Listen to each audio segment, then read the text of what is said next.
హల్లెలూయా! దేవునికి స్తోత్రం. అందరికీ నూతన సంవత్సర శుభాకాంక్షలు. సృష్టికర్త అయిన యేసుప్రభువారు ఈరోజు మనకు పరిశుద్ధ గ్రంథం నుండి ఇస్తున్న వాగ్దానము యెషయా గ్రంథము 40వ అధ్యాయం 29 నుండి 31వ వచనం వరకు. సొమ్మసిల్లిన వారికి బలమిచ్చువాడు ఆయనే, శక్తిహీనులకు బలాభివృద్ధి కలుగజేయువాడు ఆయనే. బాలురు సొమ్మసిల్లుదురు, అలయుదురు, యవ్వనస్తులు తప్పక తొట్రిల్లుదురు. యెహోవా కొరకు ఎదురు చూచువారు నూతన బలము పొందుదురు.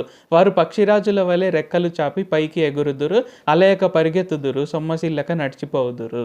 సో ఈరోజు వాగ్దానం కనుక చూసుకున్నట్లయితే ఏంటంటే, సృష్టికర్త అయిన యేసుప్రభు వారు ఎవరెవరైతే ఆయన కొరకు ఎదురు చూస్తున్నారో, అంటే ఆయన కొరకు ఎదురు చూడడం అంటే ఇక్కడ ఏంటంటే, మనం ఎప్పుడైతే ఆయనతో ప్రతిరోజు సమయం గడుపుతుంటామో ఇక్కడ ఏంటంటే మనం అందరము కూడా నూతన బలాన్ని పొందుకుంటాము. సో సొమ్మసిల్లిన మనము నూతన బలం పొందుకుంటాము, శక్తిహీనులమైన మనము బలాభివృద్ధి చేసుకుంటాము. అండ్ ఇక్కడ ఏంటి, మనం ఏ దశలో అయినా మనం తొట్టిల్లవచ్చు, అలయవచ్చు. అంటే బాలురైనా సరే అలయవచ్చు, యవ్వనస్తులైనా తొట్టిల్లొచ్చు.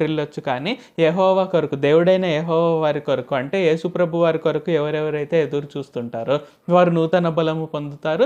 వారు పక్షిరాజుల వలె రెక్కలు చాపి పైకి ఎగురుతారు, సొమ్మసిల్లక నడుస్తారు, అలయక వారు పరిగెత్తుతారు. సో అంటే ఇక్కడ ఏంటి, మనకు ముఖ్యంగా ఈరోజు ఈ నూతన సంవత్సరము మన జీవితాంతం యేసుప్రభు వారు మనకేం చెప్తున్నారు అంటే, మీరు ప్రతిరోజు నాతో సమయం గడపండి, నా కొరకు ఎదురు చూస్తుండండి, నేను మిమ్మల్ని నూతన బలంతో నింపుతాను. సో లోకంలో ఎవరైనా సరే, ఎంతటి శక్తిమంతులైనా సరే, ఎంతటి యవ్వనస్తులైనా బాలురైనా సరే, వారు అలేవచ్చు, తొట్టిల్లొచ్చు. కానీ మీరు నా కొరకే ఎదురు చూస్తున్నారు కాబట్టి, అంటే మీరు నాతో ప్రతిరోజు సమయం గడుపుతున్నారు కాబట్టి, నేను మీకు నూతన బలాన్ని నేను మీకు ప్రతిరోజు అందిస్తాను.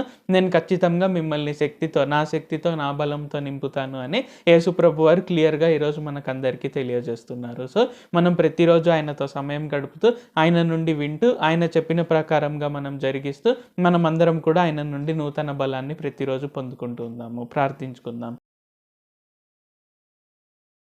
ప్రభువా, దేవా, సర్వాధికారి, మాకు ఇంకొకసారి ప్రార్థించుకునేందుకు అవకాశం ఇచ్చినందుకు వందనాలు తండ్రి.